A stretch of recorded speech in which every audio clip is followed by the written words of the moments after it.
So I just remembered to record. Okay, so it introduced us to the place, the times, characters of the play or the drama. So who's involved, which means the characters. Where is it happening and when? This occurs twice in Fiela. So the first one is in your opening scene, which is the introduction to the Bos Mensa. This is the forest. So for anyone who's traveled to like Neisner, when they say Bos, they're talking about Komse Bos. You can basically picture like Neisner. So it's like tall trees, it's very bushy, and that's where the Van Royens live. That's their vibe, okay? It's bushy. Okay, and then we also have an introduction to the Kamutis in the next scene. So the setting for the Kamutis is Lange Kloof, which is like if you were driving down to like the Cape, where all the ostriches live, like Oudtshoorn, so it's like desert vibes. So it's deserty, it's dry, it's very hard to make a living there. Okay, so that's where Fiela and her family live. And Komse Bos is just the name. They mostly refer to it as the Bos or Bosmensa, but when they say the Bos, they mean like a forest, and that's where the Van Royens live. So Elias and his family. Okay, it's a drama. So a drama is meant to be a performance. So I don't know who of you have watched the movie at school, but if you haven't watched the movie, it really would help to watch it. It's not 100% the same, but it really does help. When I wrote this exam, I only watched the movie, but I'm first language Afrikaans, so there's a difference. But I missed a lot of key information, which we definitely need to cover. And the best way to prepare for this is doing questions and answers, but obviously ensuring that you have the correct answers. Okay, so drama is meant to be a performance, so every action helps the audience understand the story. We call every action a handeling. So that word handeling, Handeling, handeling, is it often came up in questions last year and the year before. Okay, so the process of the drama would basically, I think I've seen in some of the notes you guys have, there's like a little sketch of it. I didn't make a sketch, I just explained what the Afrikaans words mean in English because most of you have it already. So I just want to tell you what it means in English so that it's easier, and also where it occurs in your book. Um, the 8N setting or the expositiefase. So when I do number one, I refer to it as the expositiefase. Okay, that's from page 42 to 48. So the reader or the audience, so us, we are introduced to the characters. So the setting, so where it's happening, the place, and the time. So we know it's the 1800s in which the drama takes place. We meet the Van Royens and then we meet the Kamutis. So we meet the Van Royens in the opening scene where their child's missing and they're very like primitive, and you can see that. And then we meet the Kamutis and we can see they're completely different. There's more respect, etc. Okay, number two, the motorische moment. Okay, this is insanely important, guys. The motorische moment is like, just think of a motor. What does a motor do? It makes something go. Okay, so it's the motor is, so the motorische moment is something that sets the events leading to the climax in motion. So it's something that happens to create tension that finally leads to the crisis and the climax. So in this book, it's when the census opnemers, the census manne, you know, the two guys, Lange and Dikke, when they arrive in Lange Kloof. When they arrive and they say, we've come to count all the people, and that's where it all goes wrong. So that's the motorische moment. So if they will ask you this, whether it's internal or external exam, it will be asked. Okay. Then number three is the ontwikkeling or the verwikkeling. Ontwikkeling is just easier. Ontwikkel means to develop. So it's the development of the story. Okay. So the story develops. It's the audience and the reader realizes the conflicts that the characters are dealing with, internal and external conflicts. Okay, they are very clear for us in this drama. External conflicts would be when Elias is beating his kids. That's a very clear one. Or when he's saying something rude, or when Nina and Lucas are saying ugly things to each other. That's external. Internal conflict would be when, for instance, we hear Fiela's thoughts. It usually says in your book stem or band, which means voice on recording. So this is being played to us, but no one is talking. This will mean it's either Lucas or Fiela, usually their thoughts. And that will be them having conflicting ideas within themselves. Okay, so that's internal conflict. So innerlijke conflict. Okay, and then also during the ontwikkeling or verwikkeling phase, the tension is built. Okay, that obviously leads up to the climax. Then in number 4, it's the crisis. So during the crisis phase, a serious situation occurs that will lead to vending. Vending, you guys need to know for poetry as well. Vending means a change. Okay, so a change, and this moves the drama to the climax. Usually, a character has to make a decision or is forced to make a choice. Okay, number 5 is the climax or the hoogtepunt. It's the same thing. It's the highlight, the main event or the main outburst in the drama. So this is the most important part of the drama because the whole story leads up to this. So it would be towards the end generally. Okay, tension finally reaches its peak or final explosion of the tension. This is an outburst. The conflict built up throughout the entire drama explodes here and causes an outburst of emotion in the audience. We call it catharsis. So in Fiela's kind, it's the moment when Benjamin / Lucas asks Barter for the second or third time, I think it's the second time where he asks her to her face, am I or am I not your child? And she says, okay, you're not my child. And she admits that, I think it was Lange or Dikke, I think it was Lange, the one with the glasses, told her which kid to choose in the lineup. Okay, so when I'm just filling in a little bit of blanks here, I'm not sure, you guys are all in different places, but I will cover this whole book. So just make sure you don't miss any of these. Okay, so when Benjamin / Lucas Benjamin gets taken to the mayor, not the mayor's office, the magistrate's court, there's a little lineup of like 5 boys, and Barter is supposed to come in and pick which child is hers, because now she hasn't obviously seen her kid in 9 years. And as she's about to enter, one of the census guys whispers to her, the one with the blue shirt, die een met die blou hempie. So the climax is obviously now a bunch of years later when Benjamin says to her, am I your child or am I not your child? And she says, okay, you're not my child. The census guy told me who to pick. So that's finally like the peak is reached. Okay, ontknoping. So ontknoping is when it's like everything's coming undone. So it's the part of the drama where the problem is solved and tension is lifted and everyone moves on with their lives. Okay, different types of characters. So 1, protagonist. This is the main character. So it's Benjamin. So generally they have a goal to reach or something to achieve. There's a mission. Okay, and antagonist is the person opposing them. So in this story, it would be Elias and Barter. So this person or these people ruin the main character or the protagonist's plans. Okay, so Barter and Elias hijack him or steal him basically from his other life for whatever reasons. And, you know, whether they believe he was their child, I don't think Barter did. I think she knew from the beginning he wasn't her child. But she's just such a weakling that she, I don't know, doesn't put up a fight. Elias was probably just like, yes, someone else that can do the work. And then he doesn't have to because he's so lazy. Okay, then a tritagonist tries to stop conflict. Not all dramas have this. I can't think of a single character in this one that tries to stop any conflict. Okay, then this word you will see a lot, toneelaanwysing. Toneelaanwysing is just, it's in a scene. I did put the English word in the notes somewhere, so we'll come across it.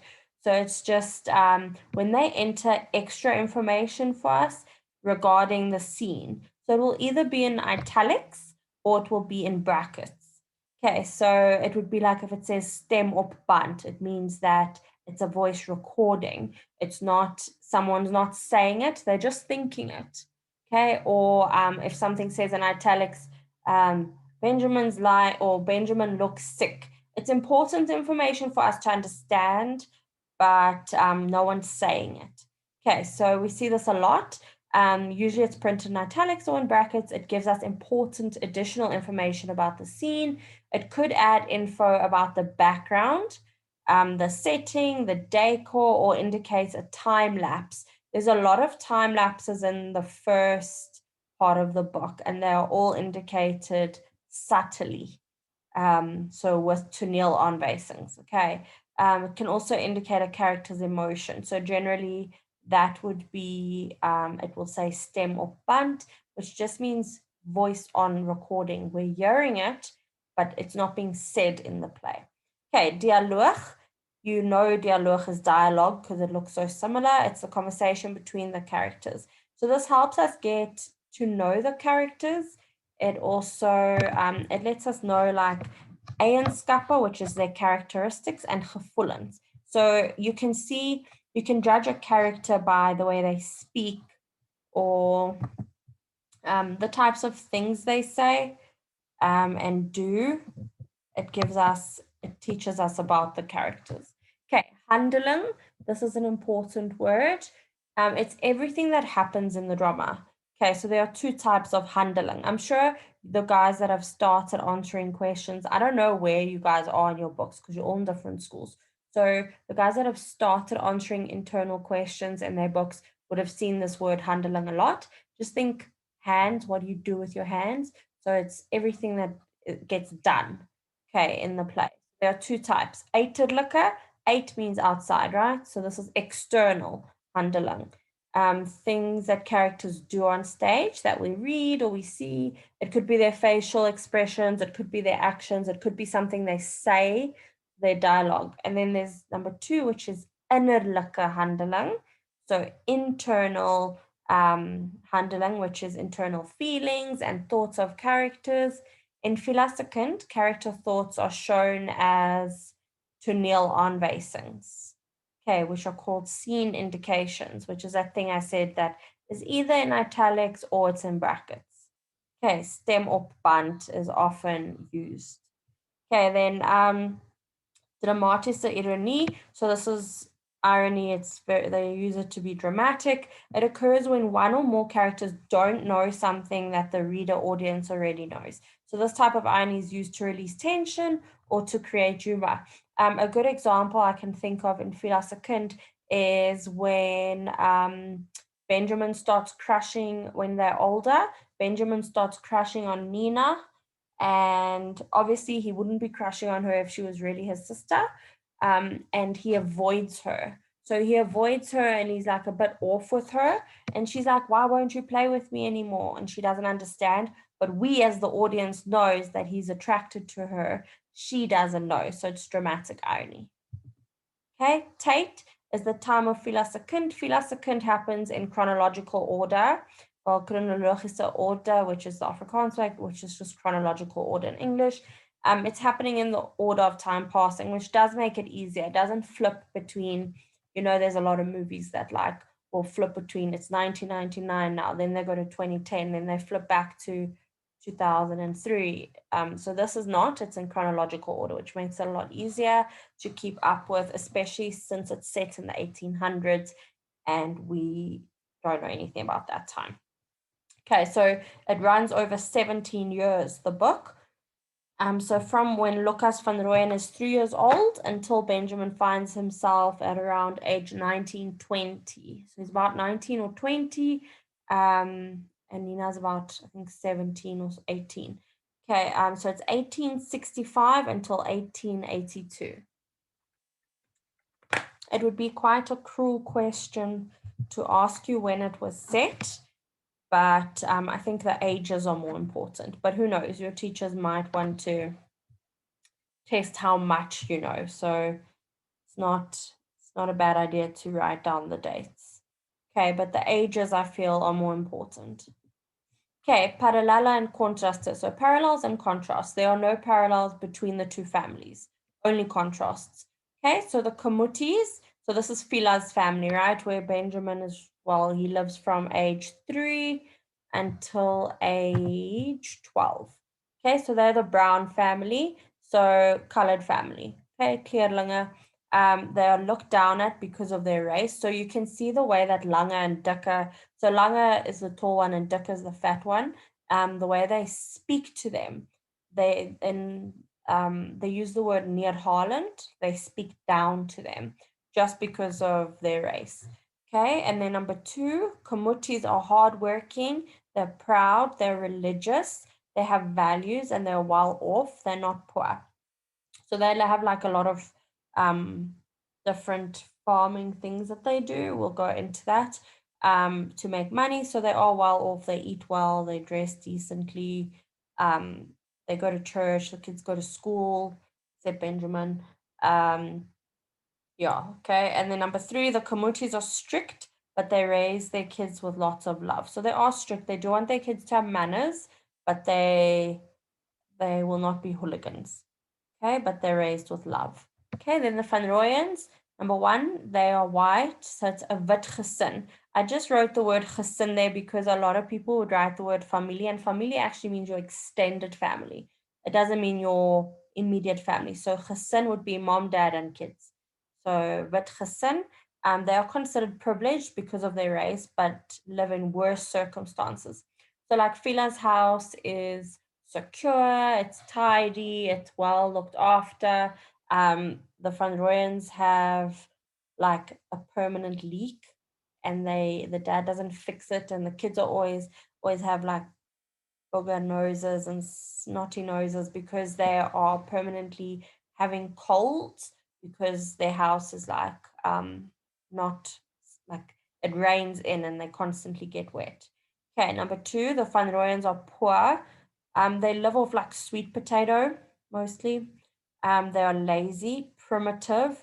They do not have good values at all. You can tell this for a few things. Like Elias wants to shoot elephants for ivory, which is illegal. So that's how we know he doesn't have good values. He wants to think of easy ways to make money, whereas Fiela and them work hard. And then Barter lies about Benjamin being their son. So someone with good values, when Langa or Dika, whoever it was, I think it was Langa, said to her, choose the one with the blue shirt, someone with good values would have said, no, I'm not just choosing someone. They wouldn't lie. So that's how I know they have poor values. Okay, Elias looks for easy ways to make money, and he thinks kids should help earn the money. So he looks at children as like his little slaves. They must make money. So when Nina grows up, he actually, as soon as she's old enough, he's like, we need to get her a babysitting job. Okay, a child minding job. Number 3, the Van Royens beat their kids and use them as laborers. Okay, so Fiela doesn't beat her kids. She doesn't need to. They're pretty scared of her. Okay, then conflict. Conflict, very important in the drama as it speeds up the tempo of the drama. So for Schnell, that word you also need to know for poetry. For Schnell means to speed up, like the tempo, so the pace that the story is going at. Okay. Like in poetry, we would use alliteration to speed up the tempo, or enjambment. Okay, we learn a lot about the characters based on how they handle conflict. So for instance, Stelling would talk through the issues with whoever he's having issues with, whereas, what's his name? Elias would just start beating with the Ostream. Okay, innerlijke conflict. So there's 2 types of conflict, A and B. Well, I just A and B did. So A, innerlijke conflict. So that's internal conflict. So that's when you have to make tough decisions or you're doubting yourself. It's a fight inside of you with yourself. Like, oh, there's money on the counter. Should I take it? No, don't take it. It's wrong. Oh, but I really need it. That's internal conflict. Okay, B is uiterlijke conflict. We know that uit means outside. So, it's out. So external conflict. So that's conflict between characters or come up in handeling. So it would be in dialogue. Sometimes it would be violent or arguments. Okay, vertellersperspektief. So if I said van watter vertellerse perspektief is Fiela, it would be third person, derde persoons verteller. And this is the most accurate information because it's from a third person, a third party. It means that the information we're getting from the narrator is factual. It's without their emotional bias. Okay, if it was Fiela's story, it would be her perspective and everyone else would be wrong. If it was from Nina's thing, it would be completely different. So the fact that it's third person helps us understand the drama in a fair way, and draw our own conclusions. Okay, this occurs in Act 1, Scene 1, about the disappearance of Lucas Van Royen. So in Act 1, Scene 1, when Lucas Van Royen, the little 3-year-old, that we do find out later, he definitely died. He obviously got lost and died. So I do believe that the baboon remains that they thought could be either child or baboon, we're fairly certain that was the remains of Lucas Van Royen. So he probably did die at 3. But they tell us in a third party way, which is great because, there's no emotions involved. Okay, karakterisering, we learn about characters in different ways. So intrigue, how the character behaves under certain circumstances and how they handle conflict. I don't see this coming up necessarily unless it was an essay that you could do at home. I don't see them asking this in an exam. Okay, we learn about the characters through their dialogue. So what does the character's speech say about them? What do the other characters say about them? So you can see Fiela's character and Saling's character and versus Elias's character based on how they speak to people and how people speak about them. In number 3, we also learn about characters from Handeling, which I've said 50 times, but I'll mention it a bunch more because I'm scared people forget. What does the character do or how do they do it? Think handling, so what they do with their hands. Okay, handling is everything that the character does, so body language, facial expression, etc. Okay, number 4, Charakterontwikkeling, so this is character development. Okay, character development is how does the reader's view of the character change as the drama progresses? Does the character change? So, for instance, Lucas doesn't know who he is, and then after, he visits Fiela and he still doesn't know who he is, and then she asks him, "Who do you feel like you are?" And he's like, "Well, when I got back here, I felt like I was home." So that's sort of development because he starts to feel where he's at home. And then he also gets, the conclusion is that he's not Lucas at all. And he chooses to be, he doesn't know where he came from. He knows for a fact that Fiela's not his real mom, but he chooses to be Benjamin Kamuti. That's who he is. So that's character development. He doesn't know who he is in the beginning. At the end, he decides who he is. Okay. 5, geloofwaardigheid is the character convincing. So this one I always think of Elias. Is he convincing as a bad guy? Yes, he's super convincing as a bad guy. Okay, karakters. Hoofkarakter is Benjamin Kamuti / Lucas Van Royen. So he wonders who he truly is, and he wonders where he belongs until Barter finally tells him the truth that he's not Lucas Van Royen, okay, which is the climax. Benjamin is a person in the Bible whose mom died.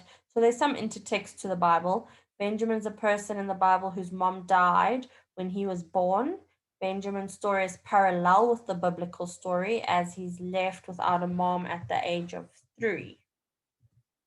Okay, never characters. So these are not like the main characters, but still important. Fiela Kamuti, she's a very important character. Literally, the title says Fiela second. So when we meet Fiela, we already know she's important because the book is called Fiela second. Okay, she's steadfast and she cares for her family. She's the breadwinner, the broodwenner. They farm for a living. So they farm various things that we'll go through. She's loving, she's patient, she's hardworking, and she has faith. We see she has faith because a bunch of times we have her voice recording where she's praying, asking God for help, and so she definitely is religious. And also she wrote everyone's birth dates down in the Bible, which she fetches when the census people come. Okay, and she also teaches the kids about the Bible. Okay, she's loving, patient, hardworking, and has faith. She supports her family on an intellectual, spiritual, and physical level. So she takes care of them. She ensures that they can read and write. She's also spiritual, and she makes sure that they are. Fiela's literate. Okay, so this was not a normal time for everyone to be able to read and write, especially women, but especially not brown women. Okay, so Fiela's literate, and she ensures that all her children can read and write too, even though Benjamin doesn't go to school. So you can only assume he doesn't go to school because they'll be like, why is he white and living with a brown family? So even though he doesn't go to school, she ensures that he can read, write, and do maths. He does maths with one of the other characters we'll meet, Miss Baby Stewart.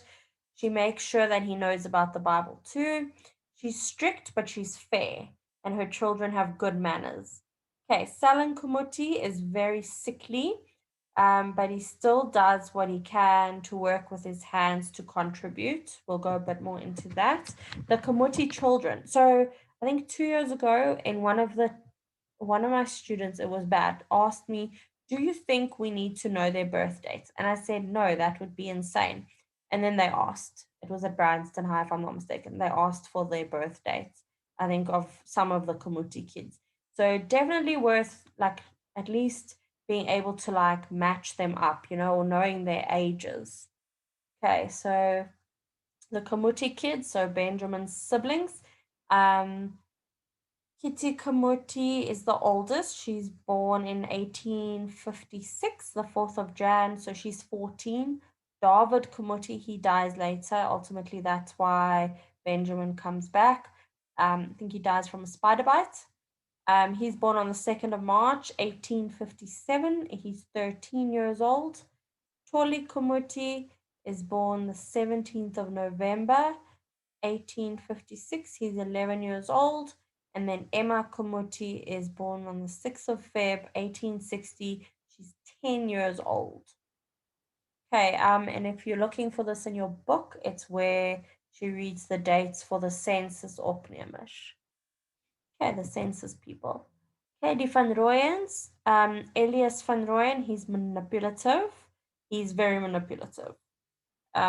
He acts all like innocent and stuff a bunch of times, but he's actually a douche. He's bossy, so he wants to control everyone, all his family members. Definitely a bully because he beats his kids with an osrim, which is like it used to be used on like oxen, so it's like leather and it really hurts them and he beats them with it.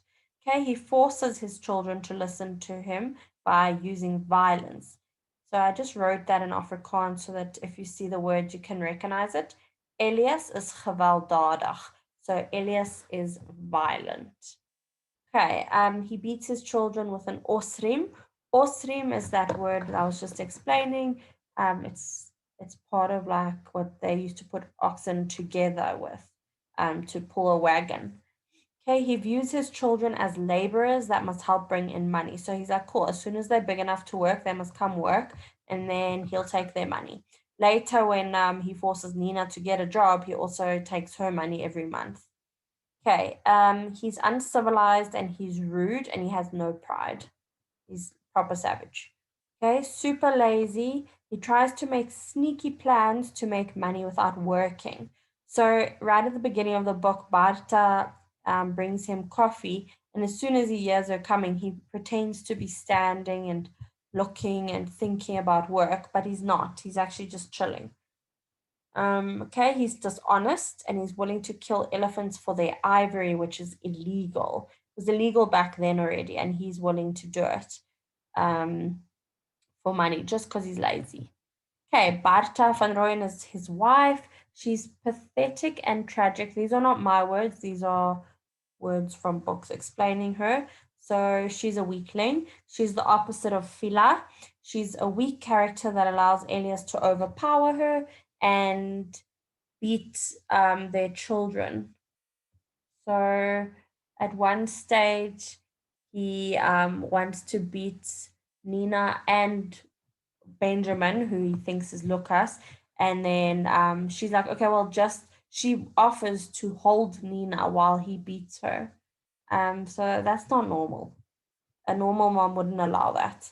Okay, so she's dishonest and she lies about Benjamin being Lucas when she picks him from the lineup at court. The Van Royen children are Willem, age 6, Christoffel, 5, Lucas, who's 3, he's the one that actually dies, and then Nina, who's a baby. They say she's still in nappies at this stage. Okay, so she's like 3 years or so younger than Lucas, which is Benjamin, sort of. Okay, then the randkarakters, these are characters we read about, but they're not important. Die bosmense, so people living in the forest, the bos.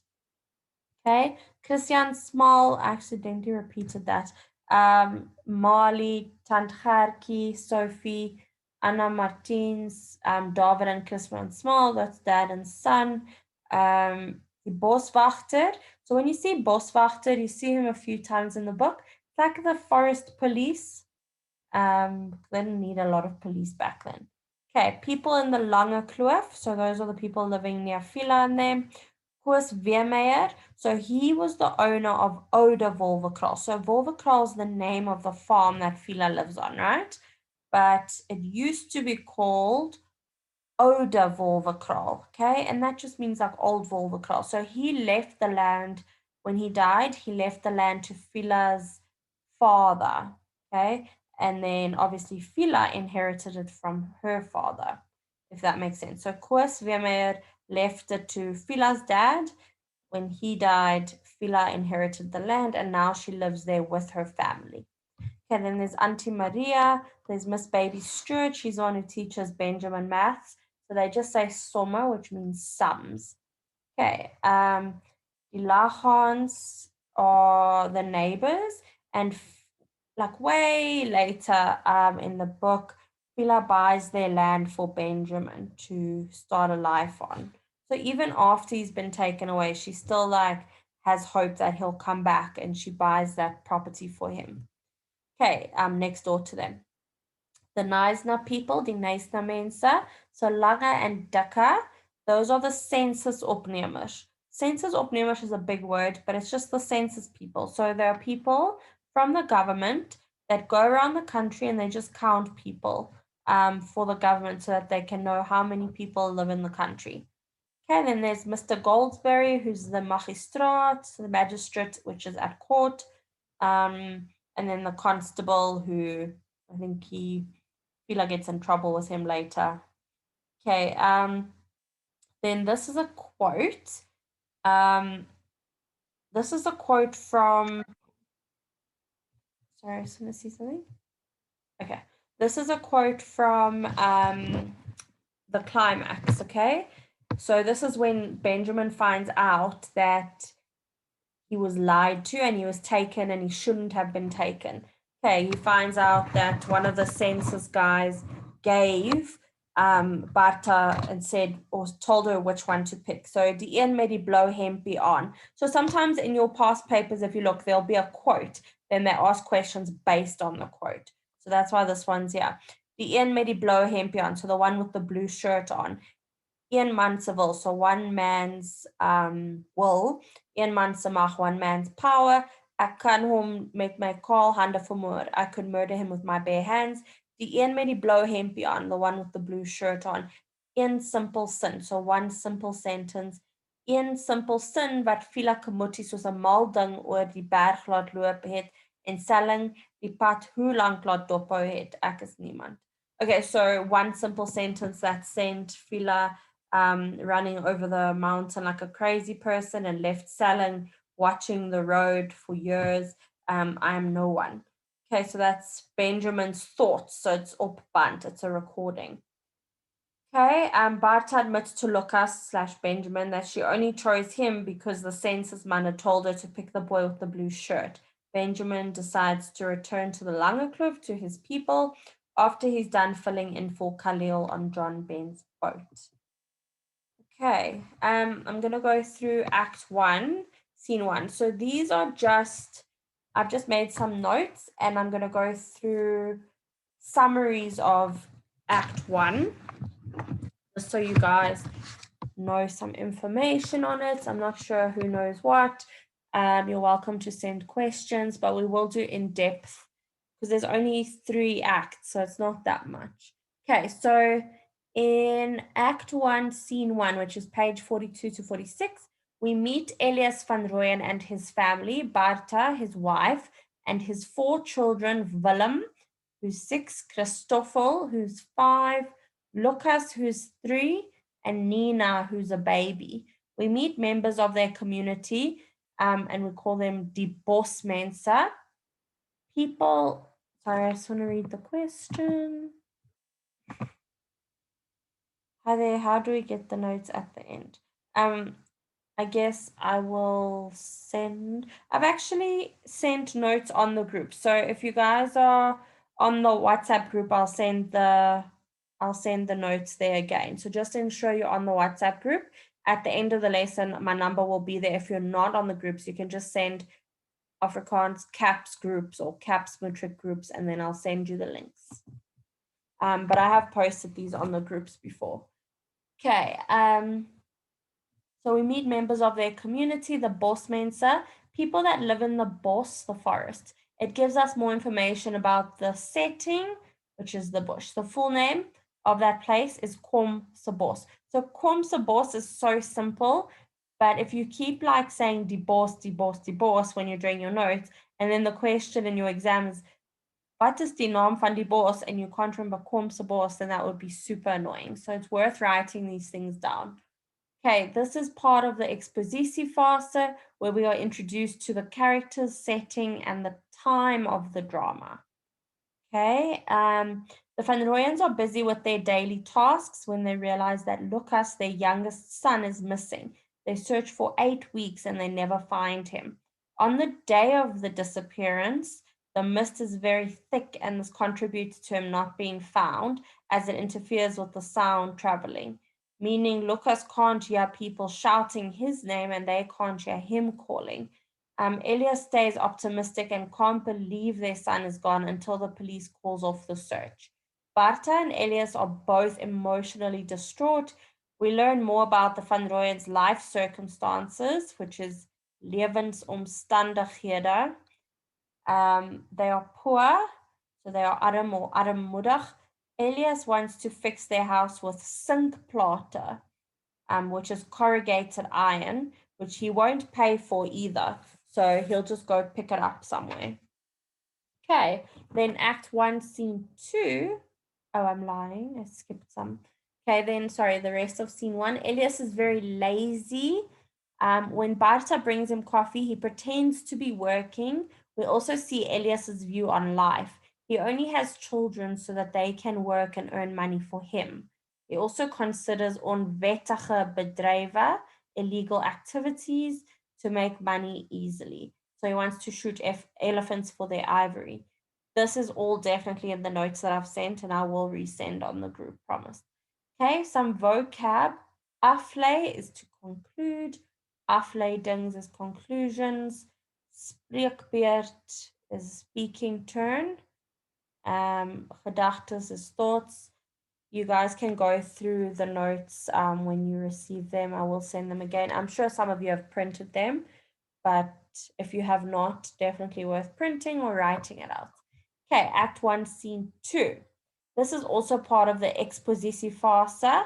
We meet Fiela Kamuti and her family, her husband Saling, and their children Kitty, David, Tolly, Emma, and Benjamin. They are a poor but proud colored family that breeds with ostriches, amongst other things. So at this stage, they just got a second ostrich, so they're going to start breeding with ostriches. Okay, and their ostrich's name, they've asked us in an exam. Skopper is the boy's name. We'll come across the lady ostrich's name at some point. But for now, you can just call her the Wafie. Okay, they plant corn, vegetables. They have some sheep and a goat for milk. They also extract aloe gel from aloe plants because they live in like a desert type area. So there's aloe plants. Okay, Fiela owns the land they live on. They are a family with high moral values, and Fiela and the children are literate, so they can read and write. Okay, let's go to the next scene. Okay, Act 1, Scene 3. Oh, I may have missed a bit. Sorry, I just want to read this to you guys. So, part of Scene 2, there's two census opnemers. Okay, so census people that come to the farm to count people. Fiela is immediately nervous and tries to hide the fact that Benjamin is white. This is at the bottom, yeah. So I just made plant corn. So census opnemers arrive. That's where we are. Okay, so she's immediately nervous because Benjamin's white, and we hear her thoughts op band, which means on recording. This gives the reader an idea of her inner or internal struggle or conflict about Benjamin. When Benjamin appears in the scene, the truth about him being white cannot be hidden anymore, and the census mensa assume that he's the boy that went missing 9 years earlier, Elias Van Royen. They leave the farm to go sort out the matter. Fiela doesn't hear from them again for months. So the reason it takes months is because they have to go everywhere on their little horse and carriage or whatever, or their donkey cart, whatever they're using. And they still have a mission. They're supposed to be counting people. So it's going to take them a long time to get back to Knysna after counting all the people. Then they'll tell the magistrate, and then they'll make their journey back. Okay, while this is happening, I don't know if you guys have read this, but Fiela prays. So she just paid a fortune in exchange for the ostrich, and she's like, please just let the ostrich escape so the kids can chase, so that Benjamin stays away from the house, because that's how badly she doesn't want them to see him. Okay, the expositiefase tells us who, where, and when. We've mentioned this. Benjamin is nie een vir agterdraf nie. This is a quote. Benjamin's not one for running at the back. Benjamin is a born or natural leader. Okay, he's a born leader. Okay, then, yeah, it says, third from the bottom, it says, die valk, the hawk screams. It's a sign of onheil. So it's a sign of bad luck. When you see the word onheil, it's a sign of bad luck. Okay, so the valk that screams is a sign of bad luck, a teken van onheil. Skopper is the name of the male ostrich. Spanning is tension. You'd see this word a lot. Spanning. Okay, Lange and Dikke are the census opnemers. They are so unimportant in the story that they don't actually have their names. Lange just means tall one, and Dikke means the fat one. So it's just what Fiela sees them as or refers to them as.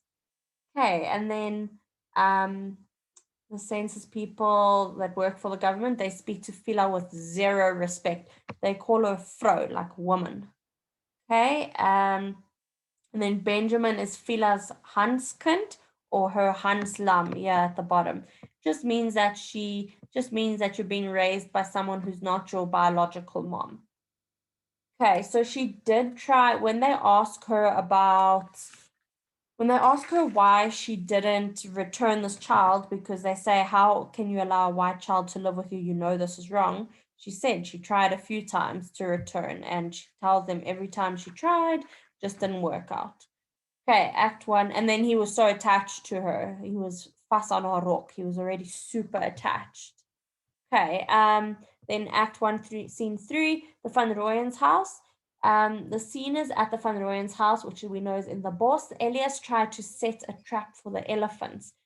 They call them grootvoete, so big feet in this. Okay, Elias chopped a tree in such a way that if the elephants push against it to rub their backs, they'll fall down the cliff. The elephants ended up chasing him and almost killed him. The boswachter brings him news that Lucas may be alive. Okay, when Elias gets chased, he left Nina's blanket and an axe behind. Barta's only worried about the blanket being left behind and not Elias. So she is not sympathetic to him at all. I don't think she likes him. Okay, then there's a quote here. It says, Meneer, jy praat 'n ding wat my kop nie wil vat nie, ek is bedoel. So you're saying something that my brain can't actually grasp. So Elias can't believe or understand that there's a possibility of Lucas being alive after 9 years. Okay, and then Act 1, Scene 4, which is page 57 to 66. The census beamptes or the census manne officials return to Fiela to give her the news. They will take Benjamin to Knysna the following day to see the magistrate. By listening to Fiela's stem op band, so her recording of her voice, we can conclude that she has a lot of internal conflict. Finally, she decides to do the right thing and sends Benjamin to Knysna. She prepares him to answer questions while she's getting him ready and tidying him up. She reminds him of his manners.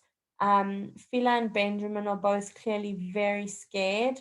Fiela fully believes that everyone will do the right thing and return Benjamin to her. So this shows that she believes the best about people. She has vertroue in haar medemens, and faith in humanity. So she thinks, okay, they'll realize this can't possibly be the child that, climbed a whole mountain to get to her side of town, and then he'll be returned to her. But that is not true. Okay, guys, we're just going to go through. There's some character summaries here. We're just going to go through them briefly because this is not something I've put into the notes. But I thought I could share it, and it's in English, so it makes it easier. I know you guys already have a pretty good sense of the characters, but we can go through it and then we can be done. Okay, Benjamin Kamuti / Lucas Van Royen. So we know if we finish the book that Benjamin is not Lucas, but throughout the story, it's the same person. Okay, Benjamin Kamuti could be considered the protagonist of the story as the plot centers on his struggle to understand who he is and which family he belongs to. Okay, Benjamin was found on the doorstep of Fiela Kamuti at just 3 years old and raised as her handchild or her adopted child, alongside her 4 other children. When Benjamin was found, he was found with perfectly clean clothes, so it's like he was placed there. Someone placed him there on purpose. He did not climb a mountain, as people suggest. Okay? Though he's white and the others are colored, he never questions the difference until the day the men from the government come to take him away. He's brought to, so they take him back to be Lucas Van Royen, the child who went missing as a toddler. Benjamin is forced to adopt this identity. And literally when he won't call Elias Pa or Barter Ma, he gets beaten. He's forced to work on the wooden beams. At first, Benjamin resists this role and he keeps getting beaten. And he just wants to return to Langekloof, to who he believes to be his family. Over time, however, he has no choice but to make a home where he is and disassociate from his former life. Gradually, he takes on the mannerisms and mentalities of the forest people, becoming accustomed to the grueling labor and developing a loyalty to the Van Royens, even helping Elias to subdue the rebellious Nina. So he tries to help calm her down. Okay, as he grows up through the story over the span of a decade, Benjamin transformed from a carefree child who loves to play with boats. There's a theme of boats and water throughout the whole story.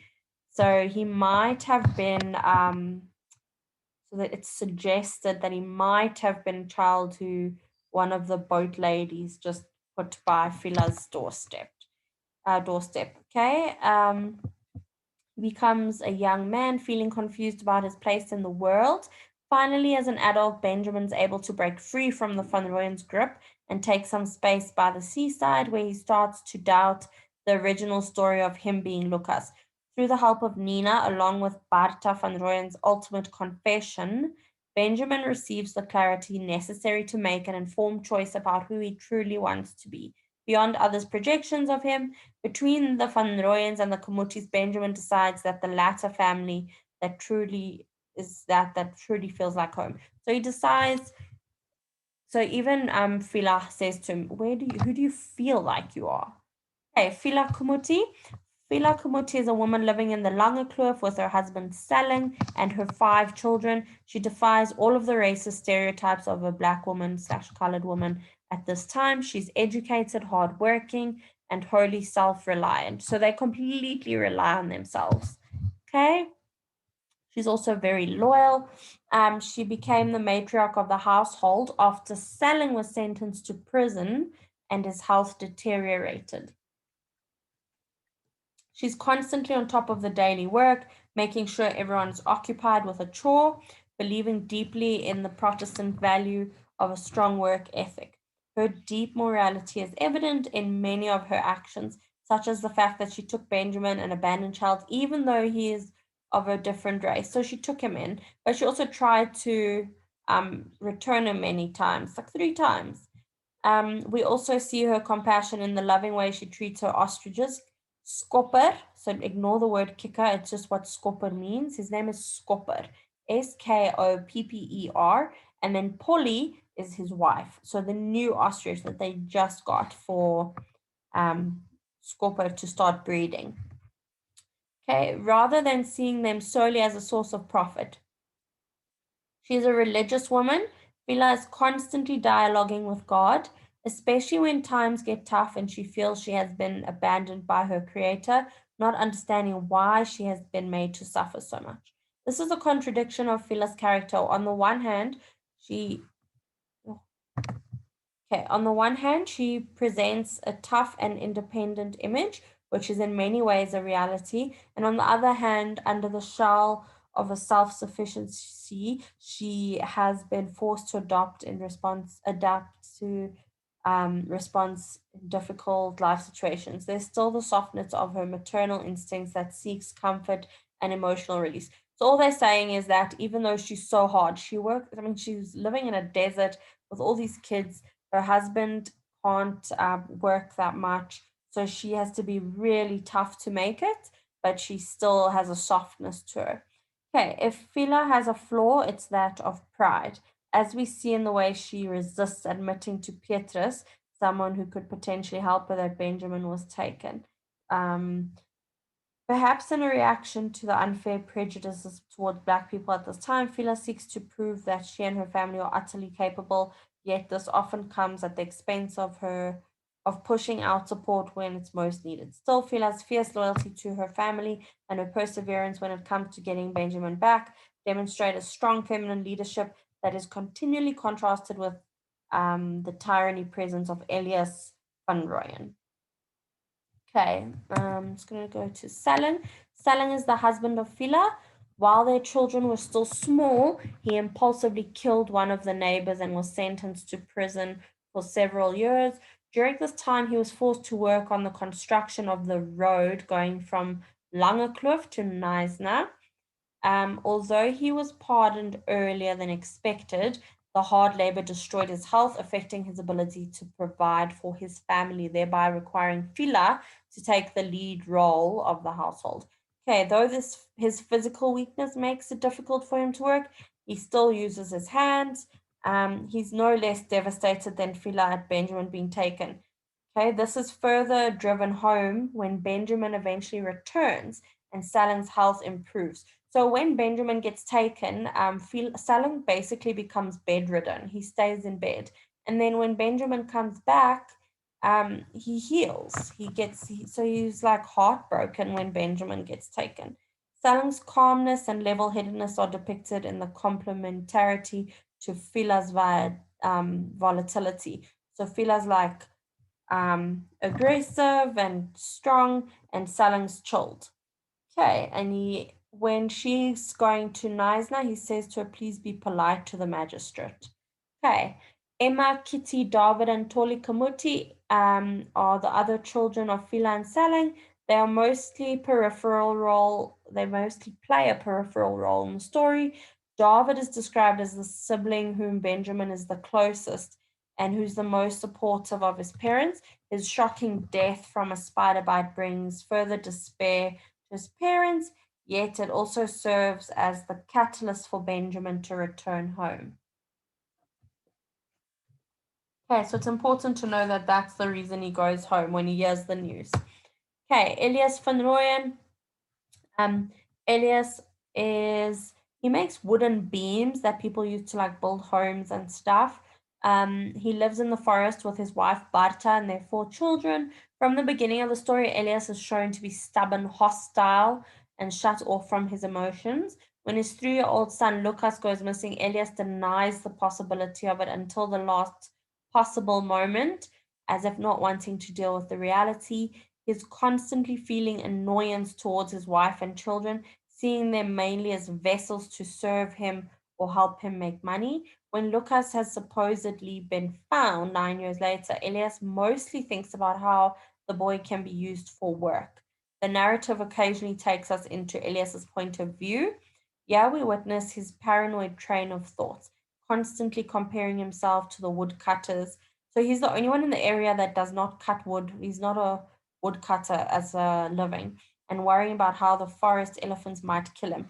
So he always thinks the elephants are out to get him, but maybe if he stopped trying to kill them, they wouldn't try to kill him.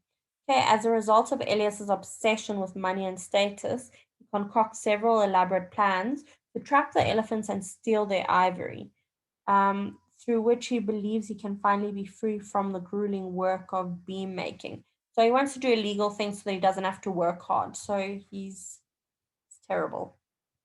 Okay, in many ways, Elias is the antagonist of the story, yet he's never depicted. Um, so him and they don't say this for Barter, but Barter is also the antagonist. Actually, they both stand in the way, but Elias is the main one who stands in the way. Okay, so there's a lot of they don't point it out here, but him and Nina have a lot of conflict. Nina constantly tries to escape, and she just wants to be like a child. Elias's response is to constantly inflict physical punishment on her. He even cuts her hair off with a knife. Okay, and then Nina's the youngest of the Fandorian children. We know that Benjamin eventually falls in love with her and returns home with her to Fiela.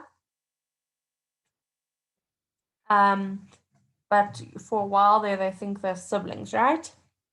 So she's the youngest of the Van Royen children, the only girl. She stands out from the other siblings in that she detests staying at home, following the orders of her parents. She's a free spirit. She does love the forest, so she loves the boss. She's a rebel. She goes against the feminist roles of the forest life that she may follow in her heart's desires.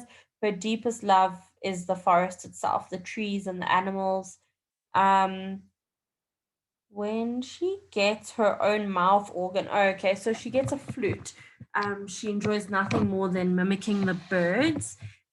She desires to be one of them. She has respect for the elephants, especially after unexpectedly witnessing her birthing ritual contrast with Elias's wrath towards them. As Nina grows up and Elias forces her to work as a servant in the village, we see her struggle as her love of freedom comes into conflict. So now she gets put into, so she loves running free, and she gets put into town to become like a lady basically, and she hates it. So every time she has time off, she runs free in the hills. Okay, when Benjamin arrives, Nina is one of the Van Royen is the one that the to whom he can relate. She eventually inspires him to break free of his role in the family and seek his own identity. Benjamin's crush on Nina when they become older also guides him into the realization that he's not a Van Royen by blood, allowing him to leave the family without guilt. Okay, Barta, as we said, she's the wife of Elias and she's a weakling. She's the mom of Christoffel, Willem, and Nina. She embodies the stereotype of a meek woman, which means she's like a little lamb. She's just weak. She's completely dominated by the authoritarian husband. In this way, she's portrayed as a very different type of woman than the ardent and the self-confident Fiela. So she's complete opposite to Fiela. Fiela runs the show at her home. Okay, Barter plays a key role in the plot by choosing Benjamin as her lost son, Lucas, secretly knowing all that time that he's not Lucas. The reason she keeps this information to herself is subject to interpretation, but the fear of her husband's wrath may play into her reluctance to admit. Okay, because she is scared of him. Okay, Willem and Christoffel. Van Royen, Willem and Christoffel are the two older brothers of the Van Royen family. They have taken after their father by dedicating their lives to making wooden beams and living in the forest. Their decision to work for their in-laws at times makes Elias feel angry and jealous. They are not prominent in the story, but they symbolize the type of man Lucas could become if he were to choose to stay with the Van Royens. Okay, the white census opnemers. So we don't like them from the beginning because they're the ones that ruin Benjamin's life. Well, I mean, everyone's open to their own interpretation. So the white census takers are the government officials who visited the Lange Kloof and take information about the people there, found out about Benjamin being a white child living with a colored family. They are the ones who take the boy away, thereby catalyzing the events of the story. The tall one is ultimately revealed to be responsible for causing Benjamin to stay with him, as apparently he told Barter Van Royen before she looked at the lineup to choose the one with the blue shirt. So the tall one, Lange, he's the one with the glasses. Okay, Dikke is the fat one. So he's the one that long quote I read to you guys. That's about him. Their sense of duty to the law, coupled with their racism against the colored, makes them feel justified in ripping the Kamuti family apart. Okay, and then Mr. Goldsberry is the magistrate. He's an upper class Englishman whose position endows him with a sense of authority that makes people like Fiela and Barter van Royen feel they must impress him or submit to him. He's instrumental in the decision to take Benjamin away from Lange Kloof. He's authoritative, yet hasty ruling exemplifies the regular injustices wrought by prejudiced legal system. So he didn't even he wouldn't even listen. Fiela tried to explain to him that his clothes were in perfect condition and that she couldn't bring the clothes because she had so many reasons for why it was impossible that he could be Lucas, and he wouldn't listen. Okay, all he saw was that it was a white kid and the white kid should live with the white people, even though the colored people were better for him. Okay, Petrus Sondag. Petrus Sondag is a neighbor of the Kamutis. He's a white man of higher class. Although there are many tensions between whites and black characters in the story, Petrus is shown to have a good relationship with the Kamutis. He's employed selling for many years and offers to help and sympathy after Benjamin's taken away from them. Mr. Cup is the forester whom the magistrate sends to check up on Lucas. So the magistrate does check up on them once, but he doesn't even speak to Lucas because if he did, he would have seen that he's bruised and already abused. Okay, Elias desperately tries to present a good image of himself and his family so as not to raise suspicious of Lucas's abuse. And then the Lachans are the neighbors of the Kamutis. We don't know much about them, nor do we directly meet them. We only hear about them through Fiela. Salin killed one of the Lachans years earlier after they took his sheep. Fiela eventually saves up to buy their land, which she wants to give to Benjamin. For her, the Lachans are a reminder of the troubles of the past. Okay, Khalil September. Shame, guys, we're almost done. Khalil September is an oarsman, so that means he's a rower. He teaches Benjamin to row. Okay, he ends up living with him for a few months, learning to row and fish. Khalil's depicted as a tough man with a colorful array of past experiences as a sailor. Khalil demonstrates self-sufficiency, which inspires Benjamin to create a new life for himself and cut ties with the Fandorians. So he really helps him. He helps Benjamin a lot. John Ben is the boss. So he's Khalil September's boss that he rows for, captain of a ship. And Ben really wants to work for him. Before he can work for John, though, he must learn to row. John Ben is depicted as a gruff and serious man, yet he shows concern as Benjamin is going through his identity crisis and encourages the boy to lighten his burdens. So there's quite a powerful speech at the end. Okay, then Miss Weatherbury is the lady that Nina works for. So she's a wealthy English woman who hires Nina as a servant. She hires her she actually hires her to keep her company. and also as a childminder. Unlike the other villagers, she's kind and gives the rebellious Nina many chances. She also encourages her not to let her family take all her money. She actually, when they come collect Nina's money, she says, "No, you will not take her." And Nina actually told her that her whole family was dead. Okay, cool, guys. I know that was a long session, but I hope you got something out of it. And I will send those notes again for the general notes as well as the Act 1 notes. Any questions?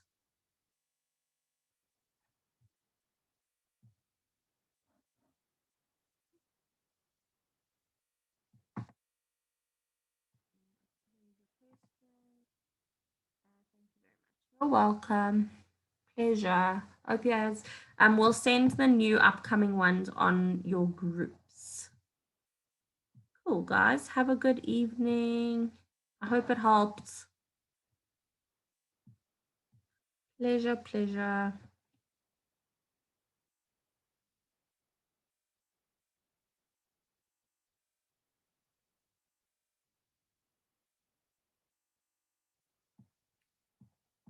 Thanks, guys. Oh, I'm glad it made it clearer. Yes, I'm always going to teach you guys in English, shame.